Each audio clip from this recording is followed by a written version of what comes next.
Tudo bom com você? Esse é o Quarto de Cima. Hoje eu estou no estúdio DMS Filmes no Rio de Janeiro, porque eu vim atrás de uma pessoa muito especial que para mim representa duas colunas importantes.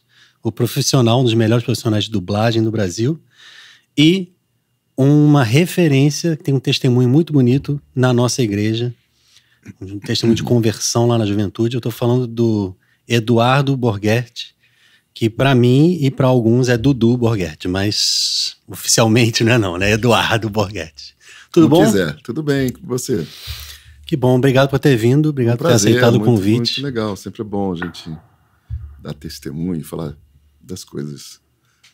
Eu vou começar falando uma coisa que imagino que você lembre. Eu já tenho uns anos, você me chamou para tocar no casamento, eu acho que eu te falei naquela ocasião, mas eu vou falar de novo, porque agora a gente está gravando, que é o seguinte. Naquela época, final de anos 80, início dos anos 90, tinha grupos de oração lá em casa, no Flamengo, e eventualmente você ia tocar teclado e você é um tecladista também. Sabe o que aconteceu uma vez? Talvez antes de começar o grupo, o pessoal estava chegando, sentando ali na sala. Você lembra ali na Praia do Flamengo? Eu lembro, 88? Um prédio de esquina. Aquele prédio que parece todo de pedra, parece todo um antigo, castelo. Assim, um dos prédios mais antigos ali. E aí você estava com o teu teclado lá, e até eu estudava piano clássico, desde os 5 anos. Então eu devia ter os meus 10 anos de idade ali. E você rapidamente, de brincadeira, fez tipo um segundinho, uma semi-introdução de uma música do Bryan Adams. Você fez rápido só isso. Você sabe que isso abriu a minha cabeça para a música pop. Eu pensei, olha, é possível usar o piano. É uma coisa tão óbvia que na minha cabeça de criança não tinha me tocado ainda, né? E você, sem querer, sem saber, abriu minha cabeça para uma coisa que hoje eu vivo, que é a produção musical pop, e eu ainda uso para dentro da música sacra, da música da igreja, né? Que legal. Se não fosse eu, provavelmente ia ser alguém muito próximo dali que desse uma notinha. Ia ser outra coisa. Mas a gente foi deu ali clique, que me marcou. né? Eu falei, olha, é possível isso. Inclusive era no piano mesmo, ou seja, é uma coisa tão óbvia, mas abriu ali, né? Que legal.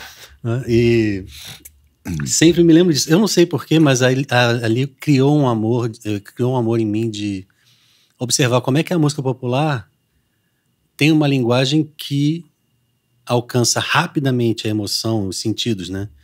Então, quando você utiliza da ferramenta correta para as coisas certas, você tem resultados que dão bons frutos, né? Então, por isso, a utilização da música popular para a igreja. E a gente estava falando antes de gravar um pouco sobre música, qual é a música tradicional, o que é que deve ou não deve ser, mas o Espírito Santo faz o que quer, Esse né? é um assunto que abre um leque bem grande, né? Hoje em dia, né, com o surgimento da volta de certas tradições, que aí não vou entrar se é positivo, acho que em algumas medidas é positivo, é um anseio que brota, legítimo de voltar às raízes. Há algumas, no meu modo de ver, extrapolações, alguns princípios, alguns tipo dogmas que não são dogmas, né, a respeito de música. E eu gosto não só... todos nós devemos gostar da liturgia, mas principalmente do espírito da liturgia. Quando se fica muito na rubrica, só no...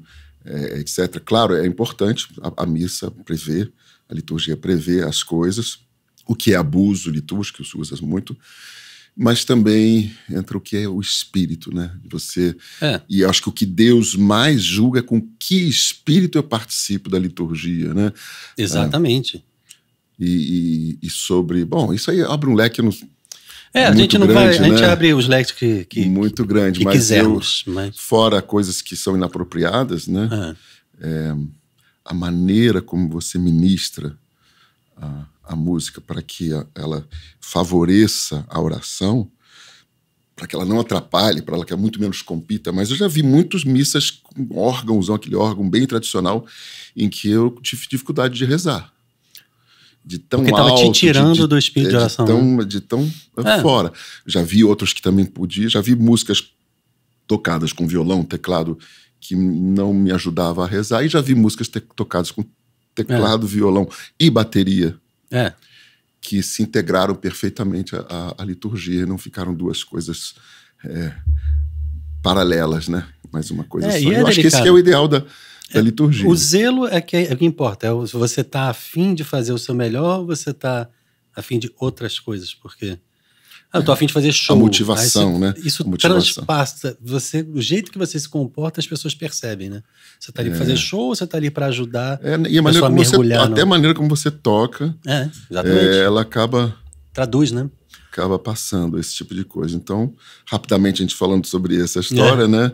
A grosso modo, seria isso. O Moisés Azevedo, fundador do Shalom, que tem um cuidado, tem uma intenção sempre de cuidar ao máximo da música na liturgia, sabe mesmo assim que, conforme vai passando o tempo, as coisas vão se adaptando ou vão abrindo algumas portas que antes não estavam abertas. Por exemplo, eu tô no Shalom vai fazer 20 anos. Eu me lembro que não era bem visto ter bateria e guitarra numa missa. E normalmente a gente não usa guitarra, mas já usa bateria normalmente. Mas até há pouco tempo não usava, era mais violãozinho, tecladinho com piano. E mesmo assim, se você mudar o time do piano, já era mudar um teclado para um outro time. Se você ficar participando e preso, olha, ele tocou, você fica vigiando, né? A palavra diz vigiar e orar, quando as pessoas começam a vigiar os outros, né? Ao invés de estar focado no altar, tá prestando atenção em outra coisa ali, né? E depende do evento também, claro. Você vai numa missa muito pequena. Já não precisa os de muita volumes coisa, né? com que se toca também, a maneira...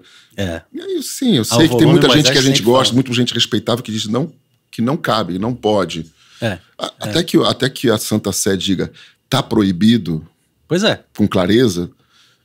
E nunca proibiu nada, sempre direciona. Até mesmo os documentos que direcionam sobre a música tradicional, eles mesmos também dão abertura para as diversas culturas, os diversos povos se adaptam. Sem falar das culturas, né? Se você chegar numa... Cada um tem um seu jeito, então...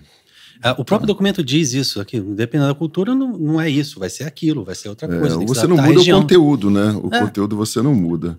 Aquilo que não pode ser mudado não vai ser mudado, graças a Deus. Sim. Mas a forma não como você ministra, muda, né? a maneira como você, uma cultura africana transmite aquilo ali, né? Com todo respeito, com toda reverência, com todo amor, com todo respeito. Então, essa é a questão, né? E é importante você, como músico, saber um mínimo de onde você está para você se comportar musicalmente da maneira adequada, né? Assim como você, como um profissional de dublagem, entende o contexto daquilo que você está dublando, daquele personagem, você tem que saber um mínimo daquilo que você está fazendo, né? Não é só o idioma que ele está falando, mas peraí. Eu estava vendo um outro podcast que você gravou, você falou que você dublou um personagem que era alemão, né? Que era de desenho animado, se não me engano. Mas você tem que saber que não é só um sotaque alemão, você tem que saber quem é ele, né? De onde ele vem e tal. Então tem um mínimo de preparo. A gente faz a nossa profissão, aí falando da dublagem, né? A gente exerce o nosso ofício, a nossa função de maneira muito inadequada.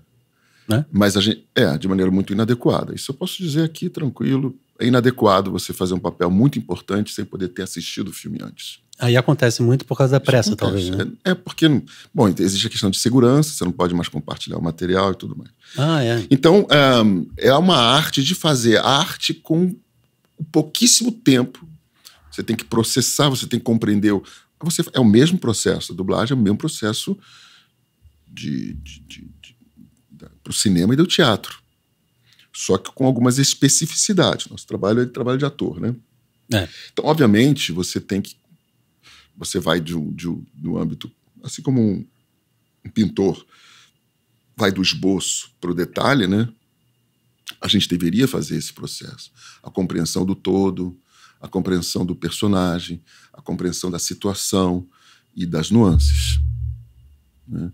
Com a rapidez, a gente começa a fazer, às vezes, um caminho inverso. Já quero encaixar as falas, mas ainda não penetrei no espírito, na energia que...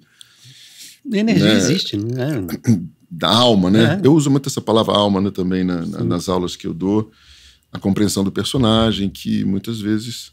Então, acaba sendo um trabalho que muitas pessoas fazem de maneira instintiva, né? A gente começa a compreender... No bom sentido ou não? No bom sentido, mas seria muito bem-vindo se a gente tivesse mais reflexão, mais um processo mais didático para a arte de interpretar em dublagem. que existe, que quem faz, né? Não estou dizendo, aqui não vou dizer o dublador bom ou ruim, obviamente que na vida existe uma gama de coisas, ou dubladores que têm uma característica, outros, mas todos fazem isso de maneira instintiva, em compreender o personagem, compreender a cena, compreender o contexto e dar uma contribuição. Sem contribuição, a contribuição é fundamental. Ou seja, é um personagem que é um misto entre aquilo que você está vendo e você que está entrando um segundo ator ali. Então, existe uma coisa nova. Exatamente. A visão um pouco retrógrada que está entrando e está vindo até lá de fora, por parte de alguns, uma visão de cópia, de imitação. Você tá, imitar o jeito da pessoa, o que é que você está querendo dizer? Eu já estou entrando direto numa questão muito particular de reflexão sobre dublagem. Eu estou acompanhando ainda, vamos ver. Então, você ir muito na cópia de todas as entonações do original. Saquei. E existe uma área em que você tem uma autonomia para poder dar um pouco de veracidade. Do contrário, você fica perseguindo. E algumas pessoas podem imaginar que isso é bom, mas tudo que funcionou e que as pessoas gostaram de dublagem ao longo desses 60, 70 anos de dublagem, né, mostra que que quando a pessoa sai um pouquinho do original, não desrespeitando, mas criando um personagem em cima de um personagem, sim, ele funciona melhor. Mas porque ele fala a tua cultura, ele diz, pô, eu estou entendendo agora melhor esse personagem. E alguns que fogem bastante e continuam sendo... E aí estamos falando de animações, né? Raras exceções até melhor, mas, claro, outro idioma, mas não é só outro idioma, não é uma tradução. Você precisa embrasileirar o personagem, já que você é um brasileiro, você não está falando um português europeu, então você tem que fazer com que ele se comporte como se ele fosse daqui também, mas né? Mas mesmo preservando, se às vezes você faz um irlandês, e é um irlandês mesmo, você não pode botar um carioquês. Sim. Você não pode inventar. Você não vai muito longe, mas... Porque ele é de outra cultura, mas na hora de você tem a carga artística, emocional, então você tem que... É necessário você imprimir uma personalidade... Um personagem híbrido, que é uma mistura entre ele, que está mandando, que está conduzindo a dança, vamos imaginar uma dança. Tem as danças tradicionais, alguém conduz. Atrás, né? Alguém conduz.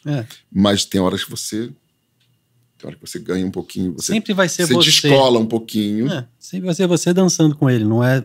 Você não vira ele, né? Quando você tenta virar ele, fica falso, porque ninguém é igual a ninguém.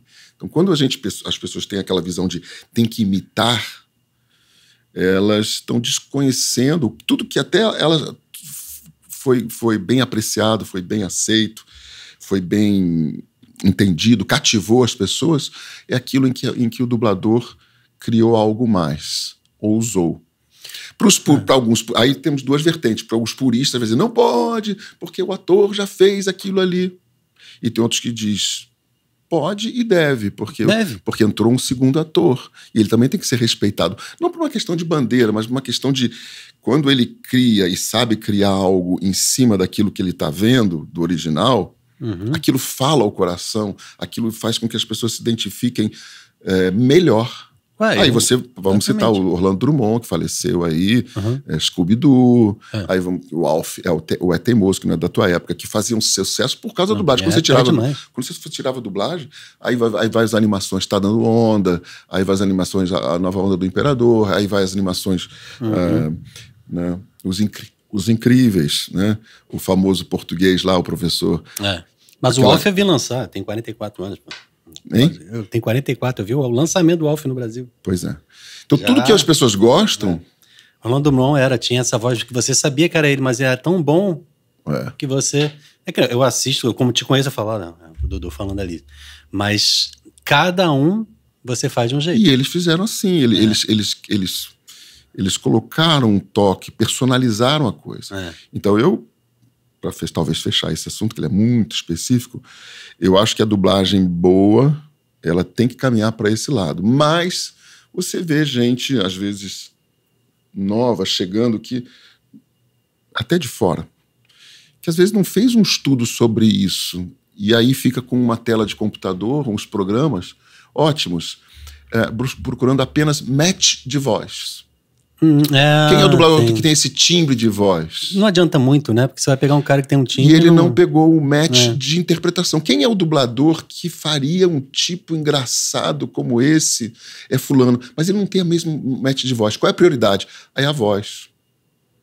Aí já vi coisas assim que você... se você ficar lá, que nem um neurótico, mudando a chave pro original e o dublado, se o objetivo é esse, que são poucas pessoas... Né? Aí tem sentido. Mesmo, né? Aí tem sentido. Do contrário, esse cara... eu quero mergulhar na história, eu vou ficar perdendo tempo, né? Em saber se tá igual. Tá cheio de histórias de dublagem que todo mundo gostou e pouco tinha a ver com match de voz. Então, quando eu ouço essas coisas, eu já tô numa sessão de desabafo. Não, mas tá ótimo. Sessão de desabafo. Vocês estão me entendendo o que eu tô querendo dizer? Então, essa linha tá chegando, tá... Isso é algo novo, então, essa ideia aí? É uma ideia nova para mais um retrocesso de pessoas que, às vezes, talvez não tenham estudado um pouquinho, pelo menos no Brasil. Sim. Por que o Brasil, por alguns, era considerado uma das melhores dublagens? Porque a gente foi adquirindo, não sei porquê, esse hábito de criar alguma coisa. Não sei, não posso dizer, não conheço tão a fundo as dublagens. Mas você tem 40 anos disso aí, né? Alguma coisa você conhece. Não, eu quando viajo de avião, alguma viagem internacional, eu fico escutando dublagem espanhol, alemão, italiano, fico escutando. Tem coisas muito boas, né? Sempre bastante boas. É bom? São boas. A alemã é boa, a italiana é boa, a espanhola é boa, etc. Mas não fiz essa experiência tantas vezes quanto gostaria de fazer. Na comédia, eu sei que a coisa funciona porque vários dubladores, eles realmente criam um personagem. E cria esse personagem em questão de 3, 5 minutos, 10 minutos. Que é o tempo que a gente tem, às vezes, não para assistir todo o filme, mas para assistir cada trecho, elaborar e pensar o que eu vou... É exaustivo ou não? Você ter que decorar rápido, falar rápido, próxima, aí não faz direito? Quanto tempo você tem por cena? Existe isso? Mais ou menos, o cálculo seria mais ou menos 9 vezes o tamanho do teoricamente, né? 9 vezes o tamanho da fala que você vai fazer. É. Mas por que isso? É tempo de estúdio, hora de estúdio? Porque um loop de 20 segundos, 3 loops... Aqui, meu Deus. 20... um loop no Brasil, né? No Rio de Janeiro. Em São Paulo chama-se Anel. Um trecho tem 20 segundos. É uma nomenclatura, é um padrão. Então você corta o filme todo em anéis ou loops. Em 20 segundos. Às vezes, se tem 40 segundos, você corta e escreve. Tem dois anéis loops. Aqui, tem 2 loops. Se tem um minuto. Se tem 1 minuto, são 3 loops. 20 segundos, 20 segundos, 20 segundos. 3 loops por minuto. E 3 loops você faz em 10 minutos, mais ou menos. Porque 20 loops você faz... você programa normalmente. Isso é padrão, mais ou menos. Tu leva 10 minutos para fazer 1 minuto. 20 loops você programa para 1 hora. Então, cada loop são quantos? 1 hora dividido por 20, 3 minutos para cada... Não, eu já perdi as contas já. 3 minutos para cada loop. Para cada 20 segundos, 3 loops, 3 repetições. Para cada minuto, 3... Já me perdi também todo aqui. Muito número. Pois é. Mas você tem um loop de 20 segundos, você tem como fazer 9 vezes cada um. 20 loops em 20 trechos em 1 hora. Portanto, um trecho em 3 minutos. Um trecho de 20 segundos em 3 minutos. 3 minutos, ok. Que dá 9 vezes, 9 vezes os 20. Entendi. Então, daí tá... Eu sabia que eu tinha tirado esse cálculo. Por que essa determinação desse tempo? Porque você tem que entregar. Porque pá, um filme atrás do outro. Como é que você vai fazer o cálculo? Você não pode perder o dia inteiro fazendo um negócio. Agora, claro, os diretores sensatos, os diretores... Quando você vai fazer cinema, né, o cinema é mais bem remunerado. Né, ele é 3 vezes os valores. Né? Então, mas mesmo assim é uma coisa fixa. Você não pode negociar. Se você é um cara conhecidão na tua área... Não, eu Negociar em que sentido? Não, eu quero ganhar mais, porque eu vou fazer o Harry Potter, sei lá. Bom, isso é um outro assunto, né? Remuneração. Ou é um cachê fixo, é isso que eu tava perguntando. Se é uma coisa assim. Não, o dublador ganha isso e acabou, não importa quem. A gente é uma. Eu acho que ainda é uma grande exceção absoluta na classe artística. Você ter uma tabela entre que Rio e São Paulo, pelo menos Rio e São Paulo, o resto não. Aí tem outro assunto, né? Outras praças que vão aparecendo, cobrando valores diferentes. Mas é surpreendente que depois de tantos anos você consegue manter uma tabela que é respeitada por Rio e São Paulo, que são muito parecidas, na remuneração por hora do dublador. Isso é bom. Estava achando que fosse algo ruim. Estava achando que fosse algo ruim, que você não tivesse a liberdade de subir. Entendeu? Porque se você tem a liberdade de subir, você tem a liberdade de abaixar. O cara também baixa também, né? Quem vai pagar. Então você teria, assim... se fosse livre negociação, eu acho que, no geral, a gente estaria perdendo. Porque ia falar... Estaria perdendo porque dizer, fulano, aqui, não importa a qualidade, eu tenho bastante produção aqui, quer fazer isso por... Isso não rola, pelo menos nos dubladores mais conhecidos, eles não fazem essas negociações. Eu também não faço. Pensando bem, realmente é muito melhor. Se todo mundo que também tivesse uma tabela ali, né, ia ser bem melhor, né? Porque aí o dublador que dubla bem e mais, ele ganha porque ele dubla mais. Mas tem os 15% do protagonista para os filmes. O protagonista ganha mais 15%. 15% de quê? Do seu das cachê, exibições? Do seu cachê, não, do seu cachê. Tá. 15% do seu cachê. Mas você fica ganhando royalty também depois? Não. Vendeu ali, acabou. Vendeu, acabou. Não, porque se eu sou um compositor de uma música, eu ganho mas aí sempre, você tem né? direitos conexos que te dá um valor a mais. Para exibição, você vai exibir em 3 mídias. Vai exibir na televisão, no streaming, na TV aberta, streaming e aí existia a videolocadora, né? ECAD recolhe isso também e repassa, é isso? Mas não é o ECAD. Não é? Não é o ECAD. Ele paga direto pro dublador. É um outro escritório? Não tem esse escritório, exatamente. E normalmente a gente já recebe, né? Já recebe 20% de direitos conexos para dar direito à exibição em outras mídias. O cliente que diz, olha, não vai ser exibido, só vai ser exibido em streaming, não vai ter passar banana, ele não paga. Mas se ele passar também? Se ele passar, ele está em dívida. Se tem gente passando... Tem alguém que regula isso, tem um escritório. Se tem gente passando sem pagar, eu não sei te dizer, né? Mas eu sei que o valor a ser pago não compensa o processo a ser sofrido por isso. Sim. É bem melhor pagar e ficar em paz, né? 10% a mais em cada mídia do cachê. É mesmo? Esse é o aspecto de remuneração, né? Não, mas é interessante tudo. Já houve tentativa de alguns dubladores, de maneira até justa, enfim, de dizer, poxa, mas a voz daquele personagem, não a voz, o trabalho dele, né? Traz audiência, agrega valor, vamos dizer, para usar uma linguagem. Agrega valor. Então, eu gostaria de fazer solicitar um cachê a mais. Isso não emplacou, infelizmente. A não ser quando você é Star Talent. Não emplacou. A não ser quando você é fulano de tal, Beltrano lance, e tal, e coisa que alguns ficam bons, outros não ficam, mas o nome já traz. Alguns ficam ruins. O trabalho. Eu estou falando do Star Talent, né? Estou falando do cara ali, às vezes um blogueiro vai fazer um personagem, não sei o quê, fica sofrido. Às vezes fica excelente. Né? Mas as pessoas, em geral, têm a impressão de que conseguem fazer e vai lá meio que quebram a cara, né? Alguns quebram a cara. Outros, os que são atores, ele não consegue desenvolver com aquela rapidez. Mas aí se cria todo um tempo extra diferenciado, ou às vezes a pessoa grava sua fala separada, aí hoje em dia com a tecnologia, né? Aí você encaixa. Se tiver verdade, se tiver interpretação, tudo bem-vindo, né? Mas eu, às vezes grava todo...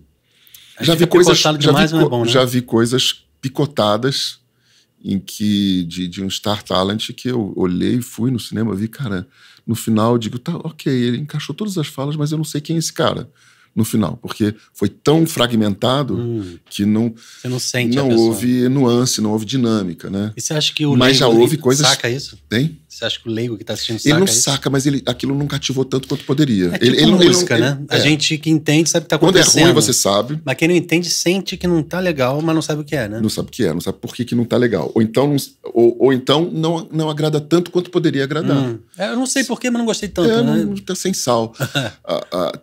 Tem algumas animações vou falar o cliente, mas que não emplacou lá fora, animações com budget, com orçamentos altos, e que já se sabe que emplacou no Brasil por causa das adaptações, das piadas que foram criadas. Que é importante, hoje em dia né? tem pouco se faz isso, mas há um tempo atrás se gastava um bom tempo para fazer adaptações interessantes, engraçadas, Quem que ficaram conhecidas. É o próprio dublador que pensa? O dublador junto com o diretor. Ou tem alguém que já escreveu para você? Não, normalmente não. Hoje em dia tem tradutor que já entrega porque uma isso coisinha, é uma coisa muito interessante depois mesmo. O diretor em cima reflete, ele também é criativo, é talentoso, o diretor talentoso é muito importante. Sim. Um pouco em falta, hoje em dia, diga-se de passagem, mas ainda tem. Tem. E junto com o diretor, com dubladores que também são talentosos, que também, hoje em dia, está um pouco estranho, porque existe uma escola que está mexendo pouco no texto. Está escrito aqui, eu vou falar, está aqui, porque por uma série de razões. Mas essa coisa improvisada, com mais malemolência, com mais interpretação, com mais improviso, isso não, incrível que pareça, isso não é dos nossos tempos, isso é de um tempo atrás. Você pode imaginar que antigamente a dublagem era mais formal, não sei o quê. Até tinha, quando o pessoal veio do rádio, né? Da Rádio Nacional. Mas depois criou uma geração de dubladores que criaram coisas fabulosas. Mário Monjardim, que faleceu também, que fazia comédias, né? Com muito improviso. Às vezes o cara jogava fora um papel e saía criando coisas engraçadíssimas. Melhor do que estava escrito. Mas aí voltou a ditadura do sincronismo, que é uma outra brincadeira que eu faço, em que ficou um pouquinho curto ali a fala. Aí você vai criando várias coisas que vai deixando a pessoa tão enrijecida que depois o sincronismo está perfeito, mas ela não teve o mínimo de espaço para poder improvisar. É que nem tocar lendo. E essa é uma das minhas queixas, já que está na sessão de desabafo, uma das minhas queixas, a inversão da prioridade, do sincronismo está com uma prioridade absoluta em relação à interpretação. Então, eu imagino que seja muito difícil ter bons atores para a dublagem, na dublagem, ou não? Estou viajando.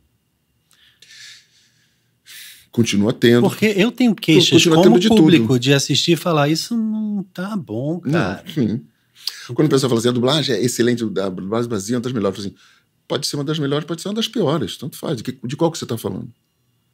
Então, também tem isso. Né? Enfim, como tudo, né? E você está certo. Algumas coisas você vê e assim, às vezes eu entro no meu quarto, minha mulher está assistindo alguma série, né?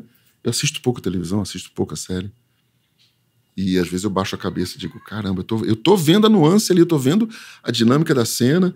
E aí, uma das culpadas é esse processo de fragmentação, que tecnicamente ajudou bastante, mas interpretativamente, a cena tem uma dinâmica enorme. Se a pessoa vai gravando, o jeito que o ator tá, o personagem está no início é diferente do final, porque hoje uma interação, houve um diálogo, aquele diálogo alterou a pessoa. E às vezes eu tô vendo esse cara... Não tá rolando. Não foi afetado. Não tá rolando. E porque grava separado também, né? E aí se o cara grava antes, ele não sabe o que a pessoa vai fazer depois, então aí teria que voltar para refazer, aí já foi, já não... Não, aí cabe ao diretor ficar atento ao que foi falado, para que a coisa combina. Alguém mas a hiperfragmentação... isso é pior ainda, né? Faz com que funcione, mas está faltando alma, está faltando... Porque você não imagina no cinema, tudo bem, teatro, coisas enormes, cenas, atos... Cinema, cenas, dublagem, falas. E às vezes hoje em dia você está aproveitando, o cara está cortando no meio da fala, no meio da frase. Funciona tecnicamente, mas no final você diz, pô... Não, eu entendo quando é um cantor que não tenha muita habilidade, você está desesperado como produtor assim. Não, você também aproveita, sim. O cara não consegue, não, grava só então essa palavra. Sim. Né? Ainda existe esse recurso. Mas não sei se na dublagem se aplica assim, né? Dessa necessidade de ter que fragmentar. O ideal tanto. Não, eu tenho dado aula e tenho tentado quebrar um pouquinho essa prática. Você dá aula? Dou aula no IAB, aqui, Instituto Artístico Brasileiro. Onde é? Aqui na Barra. Isso é legal, porque eu imagino que tenha gente interessada, já teve gente me perguntando e tal. Como é que faz para começar? É curso, aí... Tem que ter o registro de ator. Isso para ter, como é que faz? Tem que fazer curso também de atuação, Existem de teatro. uns cursos de teatro que alguns são mais ou reduzidos. Faculdade, como é? É faculdade, ou os cursos profissionalizantes que dão o registro, né, que fornece depois o registro. E o curso de dublagem não é obrigatório, só que se você chegar sem... Tá cheio de gente se preparando. A concorrência é grande, aí né? você chega lá e não consegue desenvolver, só se você for tá dando um tiro no pé, só isso. Talento nato também, que dá super certo e ainda vai furar umas filas aí, mas não é assim que funciona, né? Eu não faria isso, porque tem muita gente boa querendo entrar. Não, tem que ser ator, cara. Tem que ter feeling, saber o que é que tá acontecendo, como é que eu vou agir, como é que eu vou reagir, senão fica aquelas falas duras. E olha, já vi atores de televisão, de teatro, né? A gente tem alguns atores muito bons que não ficam muito à vontade, não conseguem desempenhar tão bem na dublagem quanto na cena, porque ali ele é obrigado, eu gosto de brincar, dizer, dublar, entrar numa armadura e dançar balé. Ele tem que atuar só com a voz. Então é muito mais difícil. Não, porque ele tem que atuar só com a voz e ele tá cheio de limitações. Parou aqui, começa aqui. Então, para ele ficar que nem um carro que anda e para no trânsito, né, não custa. E ele não tem o corpo para mostrar o que ele está sentindo. Então ele tem que criar um personagem a partir de um personagem já existente. É claro que no cinema e no teatro você cria um personagem, você encarna um personagem a partir de um personagem que está no imaginário e ele vai tomando forma, ele vai se encarnando. O seu processo é o mesmo, existe um personagem, só que já existe alguém encarnado, mas não quer dizer que ele possa ser copiado, porque você não copia ninguém. Seria uma besteira você entrar na sintonia, imitar, mas do teu jeito, né? E ganhar naturalidade e propriedade, e o que você criou foi interessante, apropriado, aí é uma medida muito delicada. Aí alguns preferem não arriscar. Para não arriscar, faz idêntico. Você não pode fazer idêntico. Mas aí faz pior. Melhor fazer do teu jeito. O idêntico... Não estou falando só das cantadas. Hello, oi, gente, tudo bem? Hello, everything's fine. Você pode fazer... É claro, isso é óbvio, Mas ninguém fala assim aqui. Então fica fácil demais. Eu não estou nem falando disso. E esse é um dos maiores problemas, assim, que eu acho. Esse é um dos maiores problemas de dublagem mal feita. Porque você fica... Essa pessoa que está dublando, ela não existe. Parece uma boneca falando. Eu preferiria ouvir alguém falando de um jeito normal. Porque você tem que olhar para a tela e você tem que, em certa medida, desligar. Porque, do contrário, aquela pessoa está te puxando para ela. Então, é uma coisa engraçada. É interessante. Uma última... É uma reflexão muito profunda sobre o processo de criação de um personagem na dublagem. Então, sim. Eu tenho uma questão sobre isso. Que a gente conversa sobre isso lá no curso, geralmente. Eu vejo muitas coisas. Você faz muita coisa, até hoje. Incrível. Mas eu... Tô tentando lembrar o que eu ia falar. Eu tava vendo Friends, eu acho que não foi uma coisa sua, não. Eu tava vendo Friends. E muitas vezes eu vejo, não só no Friends, mas em muitos, dois problemas. Nesse ponto, o Big Bang Theory, o Kripke, um cara que fala com a língua meio presa. Eu vi você fazendo Kripke. Meio complicado, porque o cara fala com a língua presa. Ele fala Will or Wabbit, ele fala assim, ele não fala o R e o L, eu acho, no inglês. Era difícil às vezes ficar lembrando. I love you, ele fala assim, né? E ele... Existe um problema que eu vejo que é... Às vezes as piadas não têm como ser traduzidas. Tem que ser adaptado. E a pessoa que faz a legenda já se ferra ali. Aí às vezes ela não faz a piada. E, por exemplo, a Cibele, minha esposa, ela não entende inglês. Então ela... por que o pessoal riu agora? Eu tenho que dizer, não, porque isso aqui.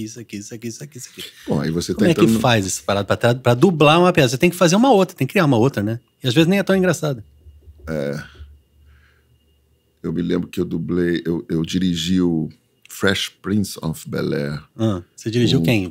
A tua equipe lá, né? Isso na época da Ebert, com o Will Smith, né? E a gente parava pra caramba, conversava com o dublador, o que a gente vai botar aqui, não sei o quê. Então, um problema, né? Isso que era legal. Mad About You também era uma outra série que a gente Adorava também, do Paul Reiser, com a Ellen Hunt. Com a Ellen Hunt. E a gente parava, a gente tentava, pelo menos, dentro desse tempo espremido, inadequado. Por isso que eu falo, inadequado. Porque tinha que... Primeiro, peraí, é comédia. Então, vamos preparar esse texto, vamos criar... Mas Isso que eu nunca o soube. orçamento para isso? Vocês que fazem, então, os textos? Quer dizer, eu achei que fosse Não, alguém que fosse o tradutor escrevendo... escreve, mas às vezes ele não ganha muito bem. E aí ele não faz tudo que tem que ser feito. Então ele tem que... Verdade seja dita, né? A verdade é essa, então. A verdade é essa. O tradutor não ganha bem na dublagem. Então ele ganha na quantidade. Se ele gastar, a não ser que uma tradução para cinema, é mais diferenciado.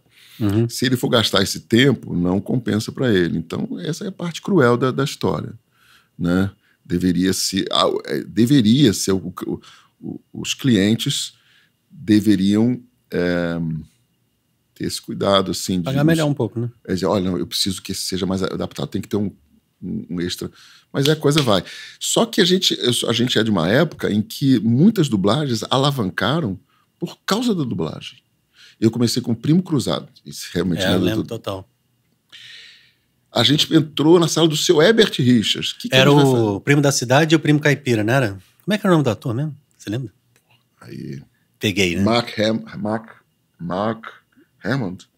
Não lembro, só que ninguém vai lembrar. Isso é 80 mas e mas o personagem, aí eu vou enaltecer o Newton da Mata, que já é falecido. Sim, o Newton da Mata. Que era o cara me ensinou a dublar. Pra mim foi o melhor dublador. Será que a gente pode usar essa nomenclatura e por que nas ele artes, era o melhor? Hein? Por que ele era? Porque ele imprimiu essa noção de criar um personagem em cima do personagem, e muito interessante. Quando você tirava a dublagem dele, o personagem original ficava muito menos interessante. Não por ele fazer melhor, mas por ele personalizar de tal maneira que cativava. Você tinha uma identificação mais imediata. Tanto que ele fazia o Bruce Willis no Duro de Matar 1, 2 e 3. Quando ele faleceu, caiu no colo de quem? No meu colo. Porque eu considerado uma voz... não sei se nem se pode usar esse termo, eu considero a minha voz branca. Mas voz branca quer dizer voz neutra, calma. E para poder não chamar muita atenção. Mas o timbre é parecido dele do teu? Não era parecido, mas o meu timbre era neutro. Mas não estava se procurando também, nesse tipo, match de voz. O cara não tava, ninguém estava preocupado se ia fazer diferença do 3 pro 4, não. Não tinha como, o cara morreu. Então ficar achando só um cara do timbre... você pegou o Bruce Willis quando ele morreu, então, se foi isso. Só depois que ele morreu. Depois que ele morreu. Só que tinha que ter, na verdade, não era exatamente o timbre do Newton da Mata. Tinha que ter a malandragem, o molho, o sarcasmo que ele dava. Quando eu entrei... Aí, interessante para esse assunto que a gente está conversando. Quando eu entrei no estúdio e fui fazer o Duro de Matar 4, eu vi que o Bruce Willis era muito mais linear do que o Newton da Mata fazia. Muito mais. E eu posso dizer que ele era pior? Claro que não. Mas pro código cultural deles, os americanos, aquilo passa. Isso que a gente tem que entender. O cara da dublagem melhorou. Não sei se melhorou pra gente. Pra eles pode ser... Era a intenção dele. Quanto mais silencioso, mais gangster, né? É aquela coisa que ele não usa Só que o da Mata... dá força pra mostrar poder, né? Sim. Mas essa neutralidade, essa não muita nuance, fica claro para eles. Pra gente, mas ficou voice over, ficou over, não sei o quê. Só que pra gente, se você escutar a dublagem do da Mata, que ele fazia, ele dava um charme, uma coisa dele que te ganhava. Não tem como. Te ganhava. Então quando eu dublei, eu ficava assim, cara, mas tá bom? O diretor falou assim, não, tá bom, tá ótimo, isso aqui. Porque eu ia em cima da musicalidade do Bruce Willis. Resultado, ficou ok. Se você depois... Ficou ok? Isso é opinião pública ou você... Não, pra mim. Eu achei que ficou ok. As pessoas, alguns elogiaram. Aí eu entrei uma internauta lá, escreveu, gostei lá da nova dublagem do Bruce Willis, não sei o quê. É raro eu ficar pesquisar, não sei por que caíram nessa avaliação nem sei onde foi. Foi que ano, sabe dizer? Putz. Tem muito tempo, né? Muito tempo. Mas já tinha internet? É só pra... Tinha. Então não tem 20 anos, então tem menos. Tem menos de 20 anos. Eu gosto de contextualizar para eu imaginar também, que você está perguntando. Alguns detalhes eu não sei, mas ela foi interessante, porque ela disse assim, eu gostei da dublagem, mas eu senti falta daquele sarcasmo, daquela malandragem, não sei o quê. Eu achei muito interessante a avaliação dela, porque ela estava avaliando pela dublagem do Newton da Mata. Já viu 3 do outro jeito, né? E aí, quando eu fiz o 5.0, por acaso, por uma circunstância, eu mesmo que tive que me dirigir, porque o diretor teve uma situação. Sim. E aí eu dirigi como eu acho, quer dizer, no processo em que eu não esqueci relógio, porque eu estava sozinho. Deixa eu ver de novo. Não pode ser essa opção. Então, para mim, melhorou muito, porque eu pude brincar, que é o que a gente deveria poder fazer na dublagem. Eu vou ter que ver agora para poder comparar. O 3, 4 e 5 vou ter que fazer. Enfim, não é que esteja melhor que o Nilo da Mata, tá, mas o ingrediente, aquela crítica da moça, eu não sei o nome, estava correto. Só que ela estava falando, ela estava sentindo falta do Bruce Willis, do Nilo. Claro, imagina. E normalmente, quando assume um personagem, um ator, a gente não procura tentar imitar o que o outro dublador fez. Até porque muitas vezes é um ator trabalhando em outra produção. E pior, você está preocupado com o personagem, com o outro que o outro fez. Só que esse caso... Mais uma coisa. Esse caso era o Bruce Willis do Duro de Matar. Então, nesse caso, acho que valeria a pena puxar mais sarcasmo, mais uma coisa assim. Mas você viu algum review negativo sobre isso? Não. Eu me lembro da tua voz fazendo o Bruce Willis. Obviamente deve ter tido. E com toda razão. Me xingaram até. Por que tiraram? Coitado, o homem morreu. Por que tiraram é ótimo, né, meu irmão?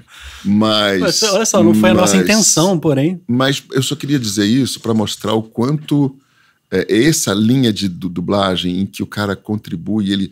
O da Mata era mestre disso. Ele era mestre disso. Você gostava mais quando ele dublava, porque ele botava algo mais que você se identificava melhor com aquele personagem. Ele dava algumas coisas que eram engraçadas no nosso código. A comédia, então, não tem como. Você tem que fugir do original. Você tem que fugir. Vou falar aqui claramente. Você tem que fugir do original.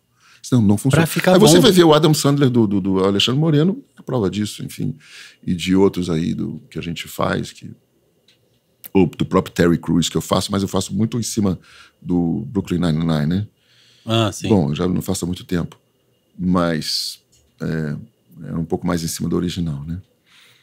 Enfim, não sei onde a gente estava nessa conversa. Muitos caminhos, muitos caminhos. É muito legal, mas o que eu quero ver com você... Não, você quer falar? Pode falar. Não, sim, alguns você tem que se inspirar, você não pode inventar muito, como o Visão do Avengers, que eu fazia o computador, como é o nome dele? O Jarvis, né? O Jarvis. Era esse, Jarvis, Que virou Visão. Do Homem de Ferro, né? Aí você tem que buscar na referência dele. Ele é um computador, ele não é totalmente humano, ele... Não posso inventar um cara muito soltinho, mas eu tenho que conceber um personagem dentro de mim, né? Inspirado lá, mas eu não posso fazer uma cópia. Eu posso até fazer, mas vai ficar ruim. Ou seja, não vai ficar tão bom quanto poderia ficar. Esse é o conceito de dublagem que eu trabalho, que infelizmente não bate com o conceito que a gente está vendo lá de fora e de alguns que diz, não, quem manda é o ator no original, sim, de certa maneira, mas se você entrar numa vibe de imitação, de perseguir, não tem como ficar uma coisa verdadeira. Não tem como. Não. Porque só existem pessoas que são únicas. É simples assim. Gostei muito de fazer o Karol Wojtyla no Homem que se Tornou Papa. Eu vi. Foi a coisa mais emocionante. Eu vi na minha reciclagem. E puseram dublado, porque a maioria não saberia. Mas incrível. Muito bem feito mesmo. Combinou muito até. A gente teve a graça, né? Eu tive essa graça muito grande. Quando o Papa João Paulo II esteve aqui, na segunda vez, o padre Jorjão queria achar uma banda, um grupo de pessoas que tocasse. É claro que não tem nada a ver com o que hoje em dia, né? Você está falando 97? Eu tava lá na porta também da escada lá. Então... Tava a tia Marlene, tio Paulinho, do Bom Pastor. Deus, Bertaldo. Eu tava lá tocando, né? Tanto no Maracanã quanto no... Porque aí formaram um grupo, né? Hoje em dia, claro que... não teria vez nenhuma, porque é super profissional. Mas naquela época foi lá o maestro do Roberto Carlos e mandaram lá o nosso ensaio ver se aquela garotada sabia o mínimo, né? Porque não precisava ser grande virtuose, né? Tinha apresentações, mas assim, mas a gente tocou pro povo cantar. Eu acho que faltou um pouquinho esse espírito Papa Francisco. Ficou ótimo, ficou super profissional. Talvez profissional demais, não, se ficou, é que me se entende. Eu toquei, o meu pessoal da minha equipe tocou e tal. Sim, mas ficou frio. Ficou lindo, ficou um pouco plástico. Frio. Aquela coisa de igreja que você... claro, você via que era tudo playback ali. Até as pessoas fingiam que estavam falando. Não estavam falando. Mas eles estavam morrendo de medo de dar erro. Porque estava sendo transmitido para tudo quanto é canto. Mas eu acho que esse medo engessa e atrapalha demais. Talvez. Então, era melhor ter dado uma microfonia ou alguém ter errado alguma coisa, mas você vê aquela coisa saindo de si, né? Porque, inclusive, a gente falou de liturgia, tem isso. Quando é que você vai numa missa botar uma gravação de uma música durante a missa? Não. Não faz sentido, você tem que executar ali, né? Eu acho que esse medo... não faz. Mas por que eu fui lá atrás falar sobre isso? Sim. Então, o João Paulo me cativou, né? Como a pessoa dele, né? A santidade dele. Ele veio fazer um congresso sobre as famílias, me chamou a atenção, por causa do conteúdo também, sobre a família, ele falando sobre esse tema. E eu já comecei a ficar mexido com tudo isso. Então, quando eu entrei na Ebert, no corredor, vinha um diretor com um filme na mão, e a gente se esbarrou. E ele olhou para mim e falou assim, cara, eu preciso fazer um filme. Você está disponível amanhã? É urgente. Como assim? Tá, para fazer o quê? É para fazer o Papa... Que Papa? O Papa João Paulo II. Não o Papa, o ator, né? Carol e Wojtyla. Não, nem que eu tivesse. Eu já cancelei. Já cancelei. Então, no dia seguinte, eu estava lá, dublando, chorando muito. Foi mesmo? Putz. Que é uma história muito forte. Né? Exatamente. Então, pelo menos o coração eu coloquei ali, na técnica eu não sei. Foi muito bem feito. Então, foi... Não sei se a gente ia mencionar, mas eu me adiantei de mencionar, porque para mim é muito importante. Eu nem lembrei. Quando eu falo para as pessoas, ninguém tá nem aí normalmente, né, os outros dubladores, assim, né? Mas para mim foi extremamente importante. Não, que bom que você falou, não ia ter lembrado mesmo. Eu tô focado no teu início, tava querendo te perguntar isso. Tinha visto em outro podcast, mas aqui quem assiste esse é outra galera, eu acho. Mas eu recomendo assistir os outros, viu? Porque ele já participou, muito bom. Você contou um pouco do seu início, né? O teu pai era da Globo. E aí você foi nesse caminho. Não, então como é que foi? Tentar ser breve. Eu era músico, começando. Não era um grande virtuoso, tocava música popular, rock, garotão. Não tinha nada a ver com Deus, não tinha fé nenhuma. Meus avós aqui eram católicos, mas quem quer seguir a fé dos avós, né? Não, deixa para depois. Aquela igreja católica, Cristo na cruz, aquilo tudo parecia muito, sei lá. E aí eu já participava da banda, a gente morava junto com a banda, todo mundo misturado em Jacarepaguá, drogas, essa coisa toda, sexo, droga, rock and roll. Apesar que essa banda era meio misturada com MPB e tudo mais. Então tinha umas pegadas assim, às vezes orientais, ou ligado ao afro, né? Como é que pode isso? E isso tudo era bem-vindo, para o músico tinha a ver, né? Coisa oriental, coisa afro, né? Bem-vindo, agora católico. Né? Não, quando fala de Deus já não queria repulsa. Nada, nem queria saber daquilo, né? Mas o vazio foi aparecendo, né? Drogas, aquela coisa toda o vazio, né? O vazio existencial, o vazio de você sentir que tá faltando alguma coisa, faziam show, as pessoas gostavam, mas eu acho que muitas pessoas sabem o que quer dizer isso. Não completa. Você só fica esperando alguma coisa a mais. E aí eu caí numa... Aí o integrante da banda, a mãe, tinha convidado, chamado para fazer um retiro da Renovação Carismática. E eu doidão, cabeludo até aqui, não sei o quê. Eu não consigo imaginar com esse cabelo todo. Tinha que ver uma foto. Cheguei, aí eu fui gozar de uma coisa no meu interior, dizia, isso vai mudar a sua vida, vai mudar. E eu não tinha nada a ver com igreja, né? Mas assim, e é interessante que eles perceberam que a gente ia fazer o retiro, eles armaram umas coisas assim pra gente desviar, pra gente não chegar lá no retiro, né? Quem? O pessoal da banda. Teve uma armação assim, você fica com o Armandinho, você fica... entendi. Aqui, você leva pra cá pra ver se eles não chegam lá, mas acho que eles se atrapalharam todos. Entendi. E a gente chegou lá, e aí, claro, aí daria um outro podcast enorme. Mas ali eu, pela primeira vez, ouvi falar sobre Deus, sobre Jesus. Jesus está vivo. Eu fiquei impactado com essa notícia, porque ela é uma notícia, não eram apenas palavras, era uma realidade. Jesus está vivo, aquilo. e eu estava sentindo no meu coração, todo errado, cheio de... E aquele amor, eu entendo a palavra quando diz, o amor que constrange. Mas constrange porque você sabe que você não é merecedor. Esse amor constrange muito mais. Porque o amor de merecimento, né? Aí eu fiz, tapinha nas costas, toma tua recompensa. Mas o amor, quando você tá todo errado, você sabe que tá errado, né? O Espírito Santo vai agindo, vai te mostrando, né? Porque as coisas, né? Claro que ele mostra para poder lavar, né? Você não tem como lavar se você não enxerga a sujeira. A verdade, né? Mostra, não tem como. A verdade, essa coisa toda que a gente sabe, né? E ali eu tive essa experiência da paz, não conhecia, sabia que era paz, sabe? A paz de Jesus é uma coisa incrível, né? E eu falei assim, cara, encontrei a verdade, encontrei o tesouro, né? Não tinha dúvida. Claro que no início, né, a gente... Já nesse primeiro retiro você já teve eu falei, cara, encontrei. Onde é que foi? Lá no Alto da Boa Vista, no Priorato São Bento. Ah, tá, você falou. Antes disso, já tinha tido astrologia, mapa astral. Isso é o que, anos 70? 83. Eu falei, cara, é isso. Uma paz, uma alegria. Um povo assim, um povo simples. Tinha gente rica, tinha gente pobre, tinha gente jovem, tinha gente velha. Tudo misturado, mas, né? Você sabe do que eu tô falando. Sim. Aquilo entrou dentro de mim e tal, tudo bem. Aí começou uma caminhada, né? Começou uma caminhada e tal, coisa. Que tem várias nuances, que não dá tempo pra gente falar. Mas por causa dessa experiência negativa com a música, eu poderia ter continuado? Poderia. Mas ela estava associada a um tempo muito de muito sofrimento para mim. Por várias coisas que não dá tempo pra gente contar. Não, você conta o que você preferir. Tá? Você fala... Aí eu vou chegar no ponto, porque onde é que eu fui parar na dublagem? Aí fui fazer... Eu quero também falar desse lado, certo? Então, assim, é uma mistura... Podemos voltar. Porque é importante... Então, existia essa veia artística que lida com a sensibilidade, e eu tinha muita identificação com o teatro, desde criança. Eu sempre trabalhava nas pecinhas, aquelas coisas, mas me identificava com essa abstração, em que você mergulha num outro personagem. O ator tem que trabalhar com a abstração, né? Com o imaginário, com a fantasia. Não tem como, né? E eu também tinha isso, né?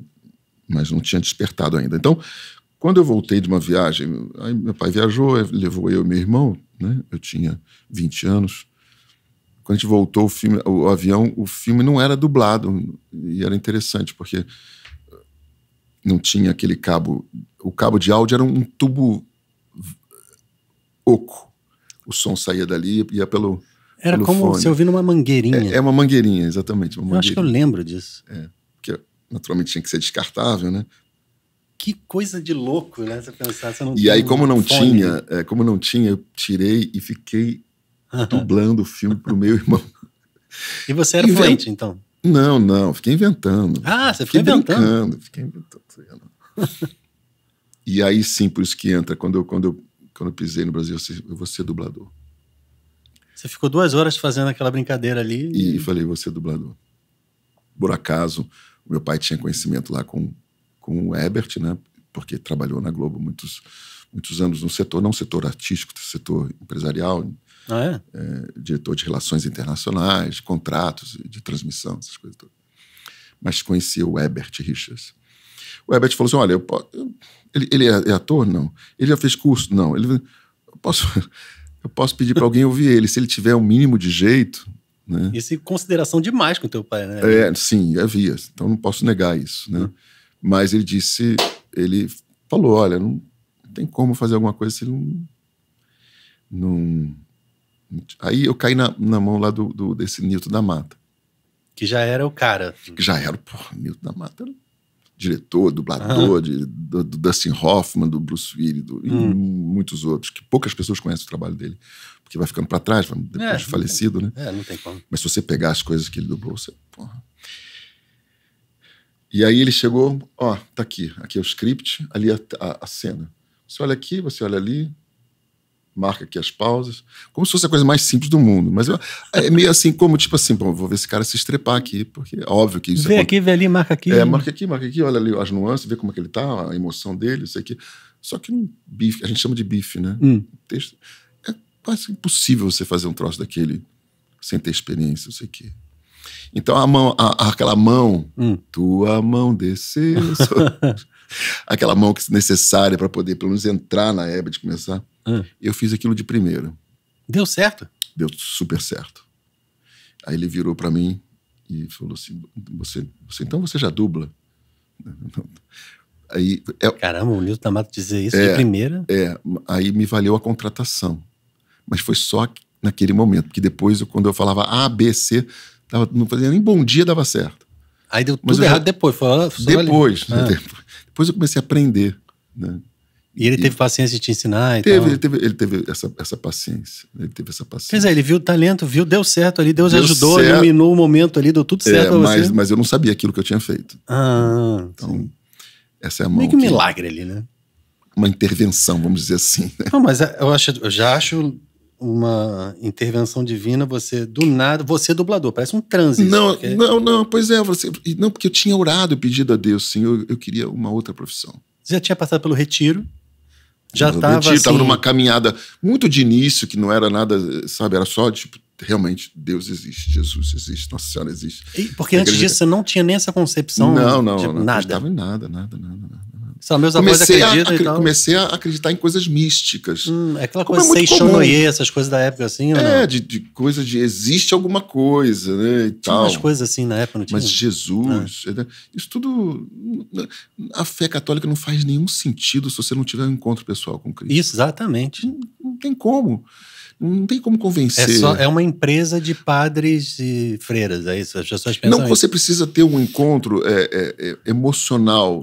Eu sei, tem muitas pessoas que tiveram uma experiência intelectual, mas mesmo a experiência intelectual da fé, ela é uma graça. Tem pessoas que foram a Edith Stein, por exemplo. Isso aqui é a verdade. Não teve ninguém tocando, um teclado. Aliás, a gente exagerou um pouco na emoção, concordo. Também tem isso. Às vezes a gente é verdade. Mas também negar que o ser humano é feito de emoção, sentimento também. Jesus nos pesca por onde a gente precisa ser pescado. Quem é muito intelectual precisa de argumentos mais intelectuais. E a nossa fé, tudo é natural e nada é mais ou menos importante na concepção humana. Com a fé e razão lá do documento, esse é o livro do... Deus fez a gente natural. Então mas eu era muita emoção, eu precisa, sabe, eu era imagino. muito emoção, né? Então Deus me pescou daquela maneira, né? E aí eu pedi numa oração, falei assim, depois do retiro, eu falei assim, cara, você pode orar que Deus te escuta. Você já imaginou uma coisa? Isso é uma coisa, revelações nós temos que tomar muita vergonha na cara, digo, nós católicos, porque nós temos um recurso, nós temos um Deus que nos escuta. E quanto a gente usa esse recurso? Então, é uma se envergonhar de vez em quando da gente mesmo. Assim, Deus é sempre disponível e fiel. Para quem não busca ele porque não o conhece, agora não o buscar, apesar de o conhecer, eu acho que é muito mais grave. Com certeza, a responsabilidade é maior. Senhor, perdoar-lhes, eles não sabem o que fazem. Hoje ele diria assim, perdoar-lhes, eles não fazem o que sabem, né? Enfim, eles não fazem o que sabem. Eu preciso fazer uma camisa com esse negócio. Tem essa coisa. Então foi assim que eu comecei nesse outro universo, né? Pedir a Deus uma outra profissão. E até hoje eu sou obrigado a lembrar disso. Mas aí depois entrou outra fase que começou a me desagradar demais por causa das produções que a gente está vendo aí na televisão. Como é que faz para você dublar esse tipo de coisa? Não tudo, mas grande parte que você vê, o que faz para você dublar? Você botar a tua voz numa produção que... eu já te perguntei isso uma vez. Aí é a encruzilhada. Quando a gente fez um trabalho junto lá na Herbert, você foi lá, acho que você me levou para fazer uma... Eu fiz uma animação, e aí você chamou uma menina muito boa, esqueci o nome dela, e ela fez a voz da... Mas tem muitos anos, já tem... Ficha, eu acho que foi em 2009. E aí, eu acho que foi lá. Eu lembro que foi na Tijuca, deve ter sido na Herbert. E era uma saletinha pequena, era uma coisa assim... Só tinha a cabinezinha e a mesinha assim, do outro lado. Mas eu te perguntei isso. Eu falei, como é que você vai pegar um trabalho que tem um conteúdo imoral, que tenha palavras que você não queira falar, você não pega, e num começo de carreira talvez seja mais difícil. Hoje em dia você fala, não, mas tudo bem, vai ter outros. Como é que você faz quando você é jovem, você está precisando pegar trabalho, né? Tendo a conversão e a fé. Bom, a vantagem é que não havia coisas tão afrontosas como hoje. Já havia. Mas hoje tem filmes que... Passou muito, deboche com o nome de Deus. E agora a preferência de botar freira, botar padre, fazendo as coisas mais escabrosas do mundo, sobre Nossa Senhora, uns filmes sobre Nossa Senhora heréticos, assim, né? É demais. Como é que se diz? Desrespeitosos. Impossível de... Então, na medida do possível, Deus tem me dado coragem para dizer não, para negar. Já teve situações que... E não é de hoje, você deve fazer isso há muito tempo. Mas não é nada fácil. Não? Não, porque você já está escalado. Você está escalado, o filme está lá, você já... O cara já usou aquele... Aí quando você vê aquele conteúdo, você diz, cara, o que eu faço? Já está escalado, já estão contando, já está contando o horário do diretor. Você fala o quê? Vou botar alguém no meu lugar? O que você fala? Casos extremos, eu digo, cara, não posso continuar com esse filme, não, dessa maneira. Desculpa. Mas o pessoal já não sabe que você é assim? Agora, sim. Agora... Mas é um agora há muitos anos, né? Sim, de uns anos pra cá. Mas ainda tem muitos diretores novos. Tá. Agora entrou um cara que não me conhecia. Entendi. Falei, cara, isso aí não vai dar. E mesmo assim já passou coisas antigas, assim, algumas coisas que bateu na trave. Não deu ainda pra analisar. Deixa eu ver o roteiro todo do filme. Então, às vezes, se você vai chamado para fazer uma coisa, que a tua fala em si não tem problema nenhum, mas às vezes o contexto geral não... Como aconteceu num filme sobre Nossa Senhora. Eu nem lembro o nome, ainda bem que eu não lembro o nome. Foi pro cinema o filme. Foi o caso mais extremo, né? Fazendo um Jeffrey Dean Morgan, né? Que é um ator. E ele em si não tinha nenhum problema. Ele era apenas um investigador de uma menina que via Nossa Senhora aparecer. Sim. Aí o editor falou assim, tudo bem, é uma ficção. Bom, eu falei assim, sendo ficção... Mesmo assim tem que ver o que é, né? Qual o argumento? Tem certeza? Tem certeza. Aí vou lá fazendo, já comecei a sentir mal, comecei a me sentir esquisito.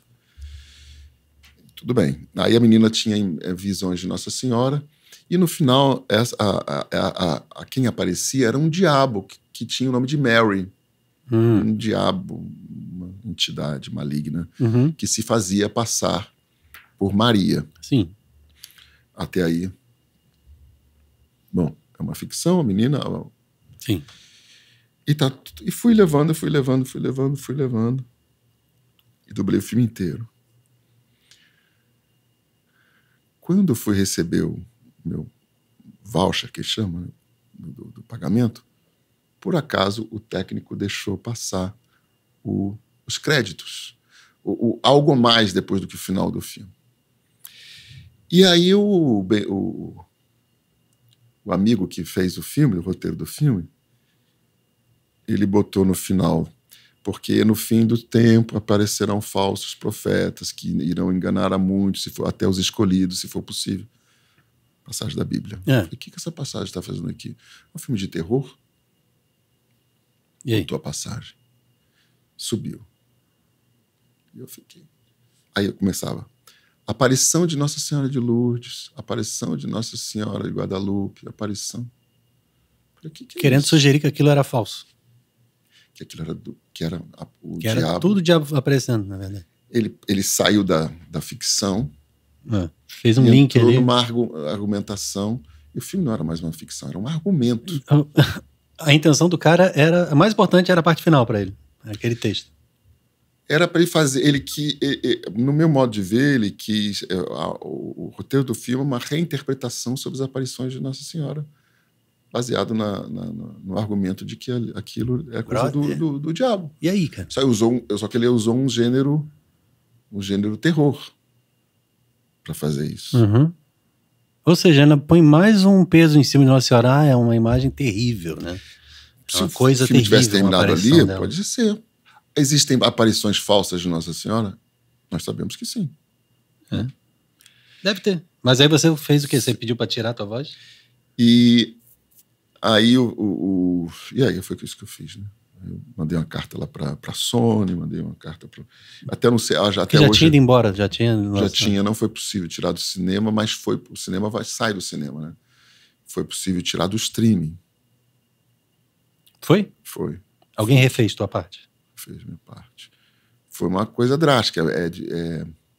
Não é nada agradável fazer isso, né? Ou seja, não é nada agradável. No meio profissional é horrível, porque você é uma pessoa que está causando um problema para um monte de gente. Num caminho longo até chegar no stream, é um monte de gente envolvida, um monte de escritório, um monte de... Mas tem um problema pro diretor. Você perdeu dinheiro também nisso? Eu tentei devolver, mas aí, diga-se de passagem, né? Não, imaginei que alguém fosse te cobrar multa, alguma coisa. Não, eu não quero nem... Eu doei o cachê. Não, sim.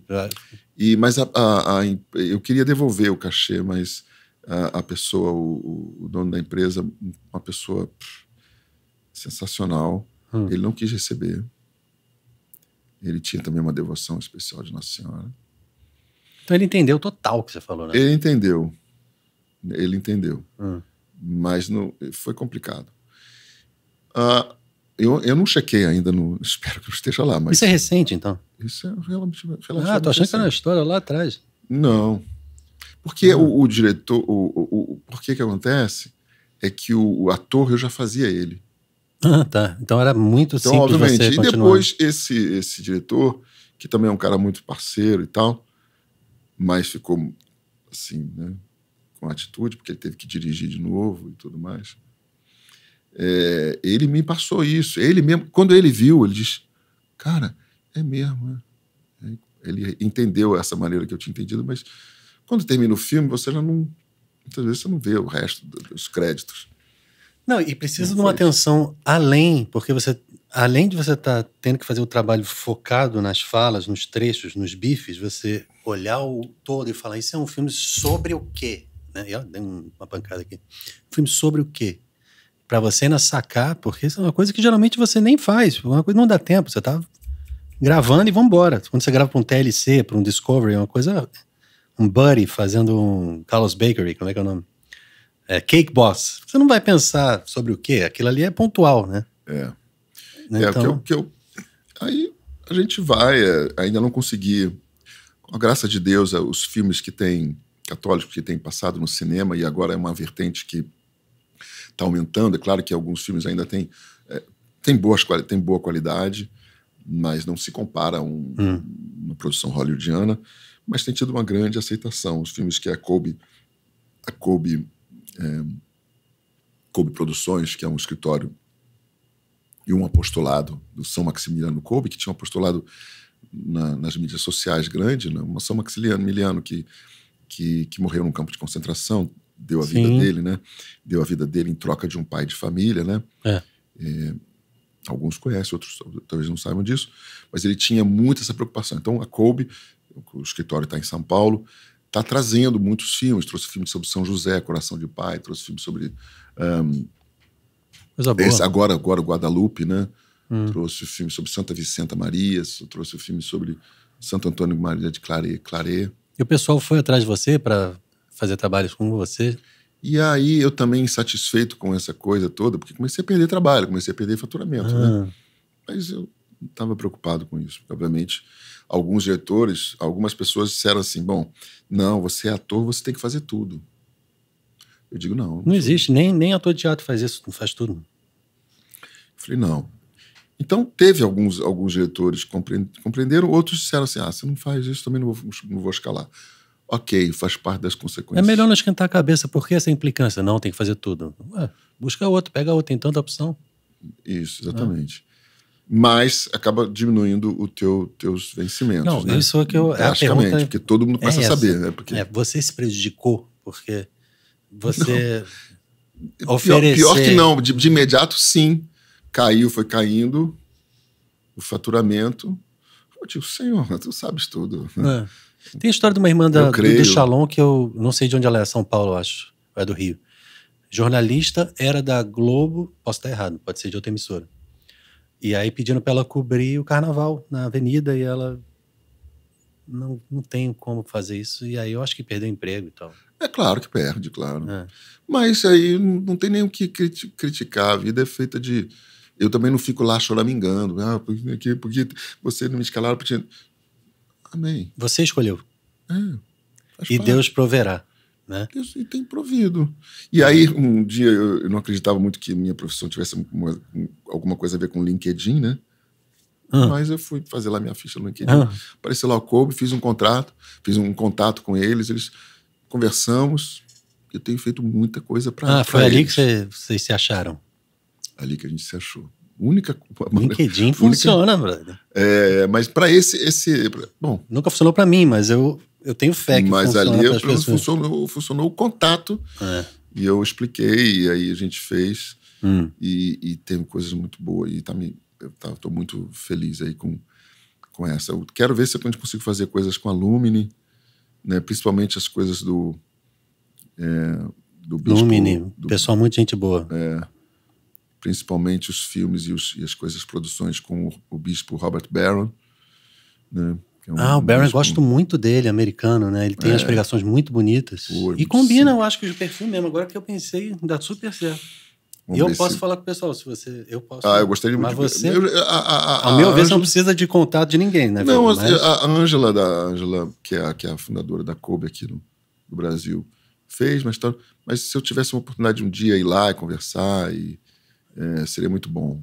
Gostaria muito de fazer alguma coisa especial até para eles. Eles têm pessoas em vários endereços, pelo que eu sou, porque eu tive 2 reuniões com eles. Então tem o fundador em Orlando. Tem gente que está em Porto Alegre, tem gente que está não sei onde. Tipo, então tem escritórios. É bom. Eu já mandei um orçamento assim para eles, bem amigável, mas pode ser mais amigável, porque eu ainda não tive um retorno. Eu tenho coisa para fazer e eu quero que você esteja, mas aí a gente já está falando de coisa de fora do podcast aqui, mas vamos falar mais. Mas temos coisas também, estou fazendo algumas coisas lá para TV Século XXI. Talvez a gente vai dublar algumas coisas do Scott Hahn, do Ralph Martin. Legal. Mas, Dudu, é o seguinte, vamos falar, se der tempo ainda, porque já está ficando tarde, desse teu processo de conversão, porque você falou brevemente, e eu testemunhei um pouquinho quando era criança da tua história. Então, como é que você começou o Amor em Ação para depois virar a Turma do Pecado Lavado, comunidade? Como é que foi isso? Então, a partir dessa experiência, desse encontro com Deus, dessa experiência do amor de Deus, é por isso que a palavra reino é muito, muito interessante, né? O reino de Deus. Ou seja, é uma realidade completa, diferente, que existe, não é visível aos nossos olhos, um dia será, que tem valores diferentes, que tem realidades diferentes, que tem pessoas que a gente não vê, que tem anjos santos. Então é um reino. Então quando eu descobri, por isso que Jesus falou, o reino de Deus está próximo, ou seja, o reino de Deus que está lá no céu está em vocês.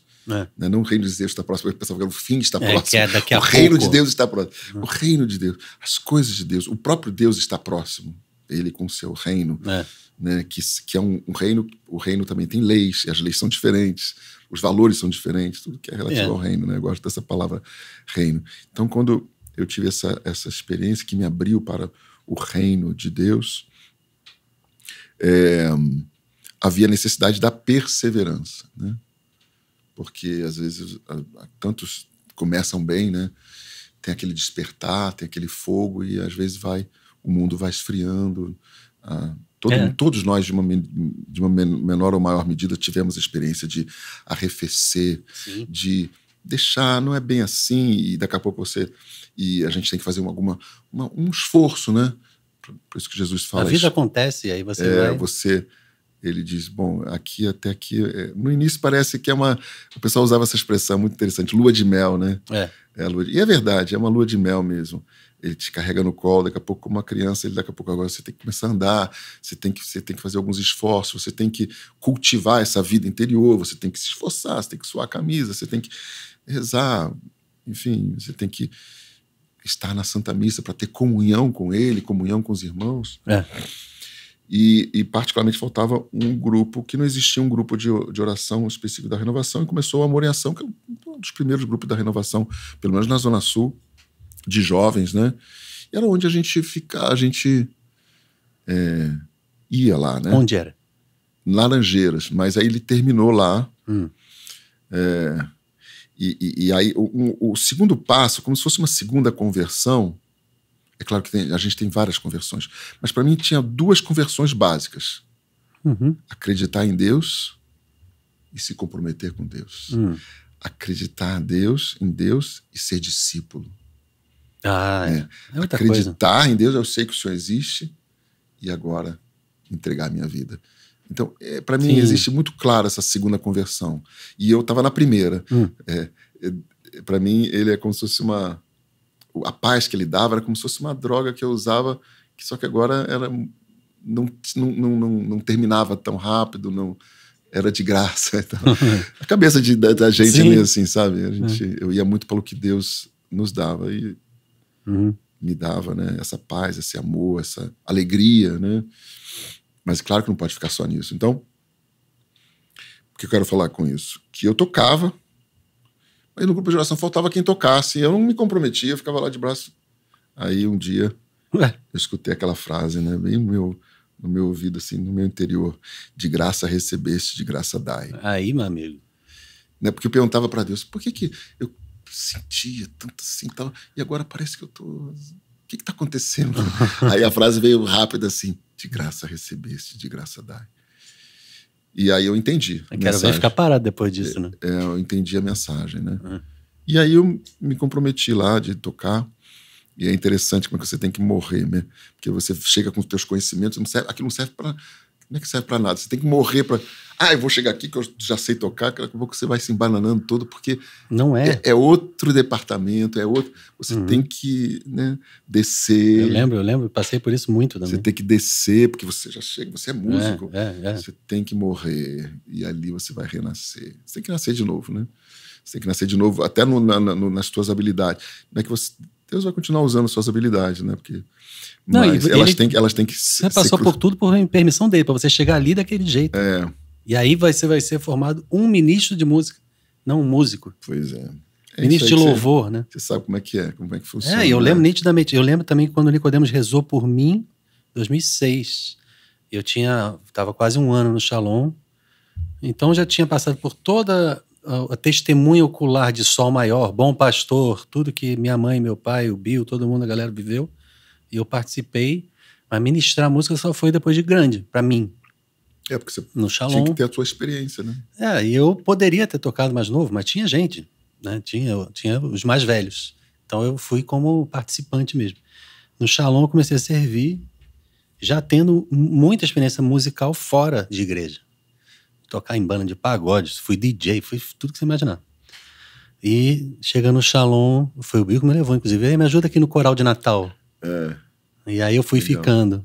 E ele só fazia o Jesus na Paixão e voltava no Shalom fazer um negocinho ali. Aí, tô ajudando o pessoal no coral de Natal, me ajuda, vem tocar. Mas era o pretexto, porque ele viu que eu tava fazendo nada. Tinha voltado dos Estados Unidos, tava fazendo nada, né?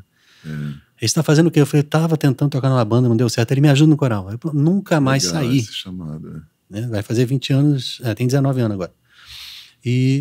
Mas eu cheguei e reconheci aquele lugar como algo que eu pertencia imediatamente. Uma sensação de pertença. Inacreditável. Né? Você lembra do Salão Botafogo como era? O salão, aquela parte de baixo, parede caindo pedaço, chão descascado. Eu achava que era de propósito, porque a comunidade de vida cuidava tão bem que eu achava que era de propósito a parede descascando, entendeu? Que era arte, né? Tijolo aparente, assim.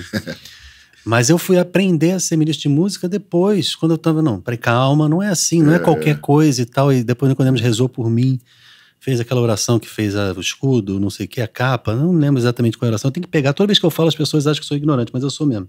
Eu tenho que depois pegar essa oração de novo. As coisas, fazer aí ele fez, e eu lembro que naquele dia eu percebi que mudou completamente a minha forma de me relacionar com música para Deus.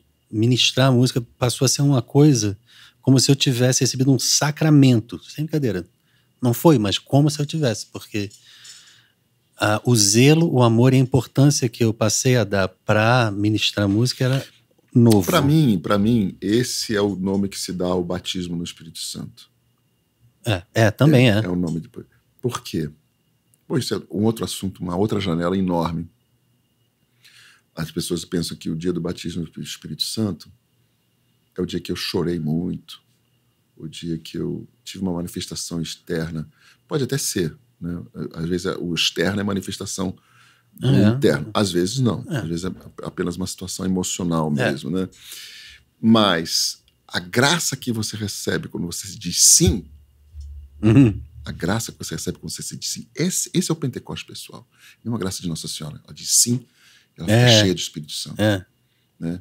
Então a graça do Pentecostes é quando você diz sim para Deus, ele diz, agora eu vou te capacitar. Porque Jesus promete, Atos 1, né?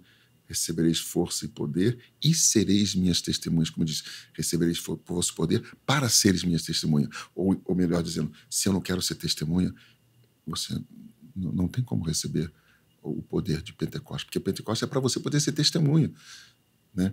Então, essa graça que você sente mudou, não sei o quê, porque, de certa maneira, houve uma atitude de consciente. Não é o Espírito Santo estava aqui, me pegou uma rajada de... Não. Deus pode fazer tudo, mas é quando, por isso que o batismo do Espírito Santo é um sim consciente. E eu tive o seminário do Espírito Santo no Acampus nesse mesmo ano, e aí teve o batismo do Espírito Santo também, foi um momento marcante na minha vida.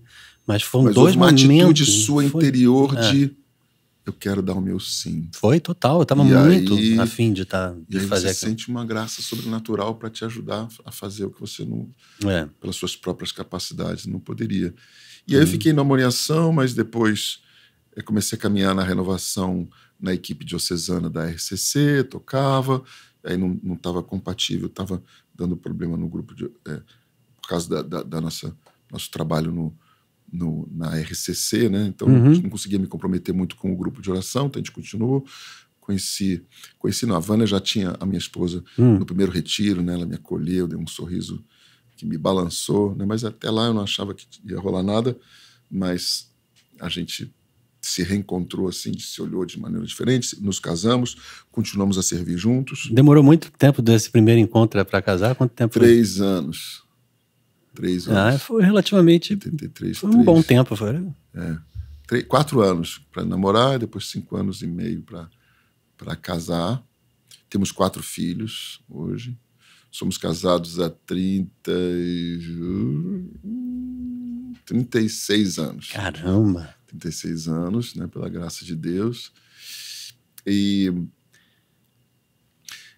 aí, logo depois que a gente se casou, a gente estava tocando uma experiência de oração, eu estava tocando, como sempre fazia, na equipe. Aí apareceram dois triatletas. Só que eles eram triatletas, mas da Pavirada ali da Zona Sul. Os caras tocavam o terror, mas eram atletas muito conhecidos. Os caras assim, conheciam todo mundo na Gávea. São aqueles caras que todo mundo sabe quem é os gêmeos, Mauro e Marcelo. E eles fizeram e eles foram muito tocados, mas eles eram muito broncos, eles não eram nada de igreja. E aí eles sentiram aquela ação do Espírito Santo, começaram a sentir que eles eram pecadores. Aquilo que quando começa a cair a ficha, né? Exatamente. Que é uma das missões do Espírito Santo, revelar, né? Ele revela o nosso pecado. E por que o nome, então? Eles começaram a confessar, tinha um padre, e eles começaram a confessar um na frente do outro os pecados, pecado cabeludo, que era padre, eu fiz isso aqui, e não era brincadeira, não, era sério, era na frente segundo a tradição, dizem que as confissões antigas, no início da igreja, eram públicas. Era? Desse jeito? E no início do nosso grupo de oração, as pessoas confessavam os pecados na frente uns dos outros. Pecado cabeludo. E aí o padre então, brincando... Nasce esse nome por isso? Aí o padre nasce esse nome porque o padre disse, essa é a turma do pecado. As pessoas, eles acharam engraçado. Somos da turma do pecado. Fazer um sucesso danado. Todo mundo quer fazer parte da turma do pecado, né? Era engraçado. E eu olhei de longe assim, e eles falaram, a gente vai se reunir. E eu fiquei assim, falei assim, eles não têm base, eles querem... Eu estou percebendo que eles querem continuar, mas eles não têm quem conduza. Eu não assumi nada, assim, mas eu percebi onde eles marcaram, e eu falei assim, posso ir também? Pode ir também. E eu ficava ali, né?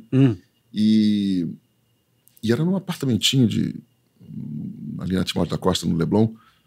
No quarto tinha 3 pessoas, 4. Eles chamaram mais 2. E eu ficava ali. Você tinha quantos anos, mais ou menos? Isso foi em 90. Então eu tinha 27 anos. E eu ficava ali. Aí o quarto já não cabia. Aí foi pra sala. Aí da sala não cabia. Eles começaram a chamar a galera da Gávea. A galera da Pavirada. Só gente que não era de igreja. Aí não cabia mais no apartamento, aí fomos pro Play. E aí chegamos no Play e não cabia mais no Play. Começou a ver um tumulto lá. Mas aí ficou grandão. Ficou mais de 100 e tantas pessoas, ninguém... Eu lembro nitidamente dessa época. E o prédio começou a reclamar, dizer, quem bando esse bando de jovens aqui? Na Gávea, isso lá no Timóteo da Costa. A gente teve que sair de lá, porque não cabia mais. Claro, havia um pouco de modismo, a galera ia azarar, sempre tem uma coisa, as coisas são misturadas, né? Sempre tem. Todo mundo buscando o Senhor. Às vezes o cara fala, não, vou azarar, tem altas gatinhas, outros não, outros são mais concentrados, tem de tudo, né? E sempre terá. É assim que funciona. E a gente tem que ver com normalidade, não pode ficar muito... Deus sabe, né, os caminhos. Bom, só para completar, passamos para a igreja, e aí era um grupo bem numeroso, né, para Rio de Janeiro, para a Zona Sul, né, porque tem grupos enormes, né, mas eram 150, 170 jovens. Pô, grandão. Ali, né, era um grupo grande, né, e a gente levava, e aí eu falei assim, bom, aí um outro bispo falou, vocês são turma do pecado. Eu falei assim, cara, isso como identidade tem uma coisa errada, né? Eu falei, gente, a gente tem que mudar esse nome. Quase me bateram. Aí eu comecei a coordenar a coisa por simplesmente eles chamavam as pessoas e eu fazia alguma coisa, o mínimo de experiência que eu tinha. Porque você nunca tinha assumido para si até então, né? Não, eu ficava ali tipo assim, vocês têm que fazer assim, né? Tanto que a gente não se registrou inicialmente na ECC, porque eu falei assim, o que é isso aqui? Deixa eu tentar entender. Eu não quis dizer assim, vai ser assim, vai ser assado. Não tinha nome de grupo de oração, não tinha isso? Não tinha. Era turma, porque era uma galera dele, né, que chamavam, e chamava-se Turma do Pecado. Sim. Turma do Pecado. Eu lembro muito. E eu ficava, cara, peraí, Turma do Pecado. Aí vocês puseram o lavado. Aí eu falei assim, os caras falaram assim, cara, tem que mudar. Aí os caras, não pode mudar. Aí um dia eu fui lá no vicariato, nem era registrado como grupo de oração, mas eu registrei lá. Falei, anota aí o nome do grupo. Turma do Pecado Lavado. Então foi ali que você teve a ideia. Eu metia, e aí, quando eu avisei pro pessoal, quase me bateram. Porque a gente era tudo assim. As reuniões, às vezes tinha ninguém que saía, levantava e saía no braço, sabe? Sério? Mas depois tudo bem, se abraçava. Caramba! Que era tudo assim, meio... muito engraçado, muito engraçado. Então, a gente continuou hoje. Me lembrou aquela galera do Robin Hood, aquele filme do Kevin Costner, que o pessoal, um batia no outro, o pai no filho, sei que depois se abraçava, se amava. Era um pouco assim. E depois, hoje, o grupo está bem menor, né? Depois da pandemia, então, também muito daqueles jovens de Zona Sul, né? Só eram jovens assim de uma classe social.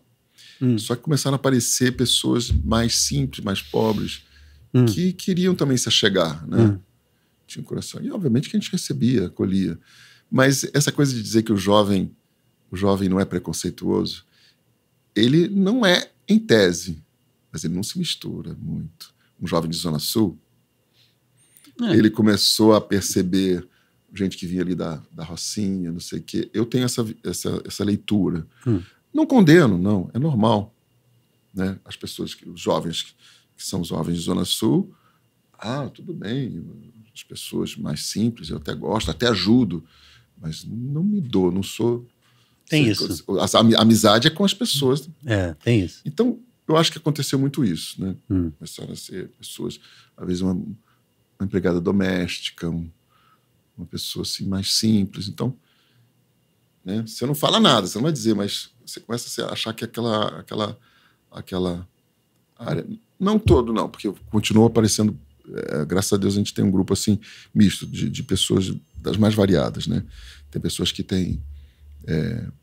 isso é um sinal de Deus também, o fato de ter pessoas de todos os perfis, né? Mas isso esvaziou bastante o grupo. E também arrefecimento natural, também tinha muito modismo, o pessoal ia lá para do pecado lavado, e esse modismo caiu. Então, mas são 34 anos. Você tem comunidade hoje, virou como Não, e a gente criou exatamente a gente criou uma comunidade de serviço. Essa nomenclatura... o Moisés ensinava isso há muito tempo atrás, uma comunidade vocacionada e comunidade de serviço. Isso não é ensinado mais hoje em dia. Que diz o seguinte: existe comunidade vocacionada, Shalom, uma vocação, uma nova forma de vida consagrada. Nós não somos uma nova forma de vida consagrada, nós não somos um novo carisma na igreja, mas nós somos um grupo que teve um encontro com Deus não nos resta outra coisa senão servir a esse Deus. Então formamos um grupo de serviço que tem característica própria, tem o seu jeito de ser, mas não tem carisma de fundação. Então eu já conversei isso com várias pessoas. Isso é bom, por um lado. A gente tem que ser o que nós somos. Né? Então a gente prossegue caminhando como uma comunidade de serviço. Não tem os frutos não aparecem frutos de comunidade de vida, como são paciência. Quem sou eu para questionar Deus? Eu falei assim, Senhor, só me ajuda a ser fiel nesse pouco. Enquanto ele não me der aposentadoria, eu não me aposento. E é um trabalhão de qualquer modo, porque você está gerindo pessoas, né? Então é um grupo de oração, mas ele tem características. A gente tem outras iniciativas. A gente tinha um programa muito tempo na Rádio Catedral. A gente tem uma equipe que evangeliza hospitais, o Hospital da Lagoa. A gente tem uma vigília eventual. A gente tem evangelização, que às vezes a gente sai porta a porta, né? A gente organiza alguns retiros. Então, a gente tem algumas pequenas atividades que fogem do âmbito grupo de oração. Então, a gente se identifica como uma pequena comunidade de serviço. Onde é? Não, a gente não tem sede. Não tem? Não. Porque eu sempre tive a impressão de que tinha na Gávea algum lugar, mas é a paróquia que tem lá, né? A paróquia tem. A gente é muito acolhido pelo Instituto Nossa Senhora de Lourdes. É quase que fosse a nossa base ali, né?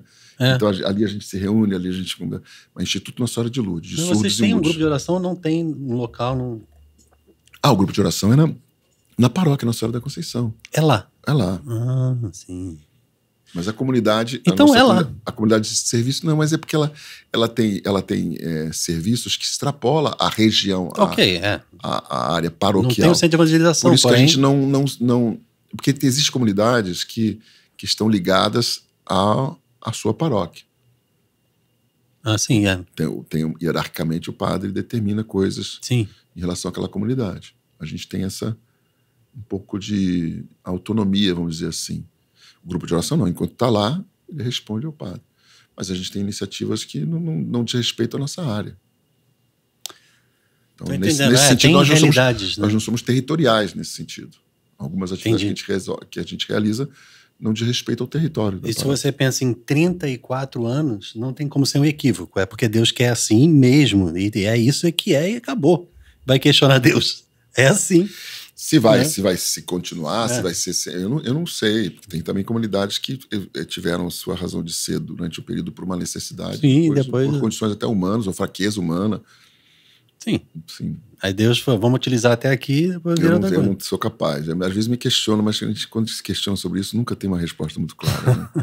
Né? Mas ela vai continuar. Você começa a perguntar por Deus muita coisa, aí você já sabe que não vai te responder.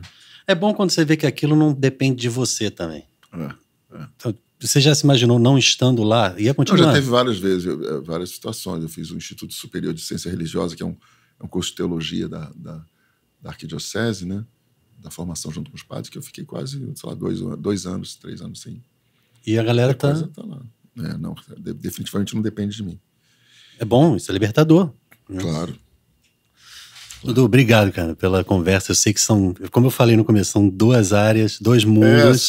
Mas a gente pode entrar na técnica, na arte, né? Muito na tua história também artística, né? E na religiosa, que é uma vida de igreja. Não tem esse nome próprio, como eu falei agora, mas é uma vida de fé e de serviço, né? De serviço, na comunicação, né? E na arte. Né? Você sabe bem o que é isso, porque você também tem esse ministério. Então, eu agradeço a Deus também pelo Shalom, do qual nós bebemos tanto, né? Eu agradeço sempre também. Também, certamente, onde muitos continuam bebendo, né? Dessa fonte inesgotável, né?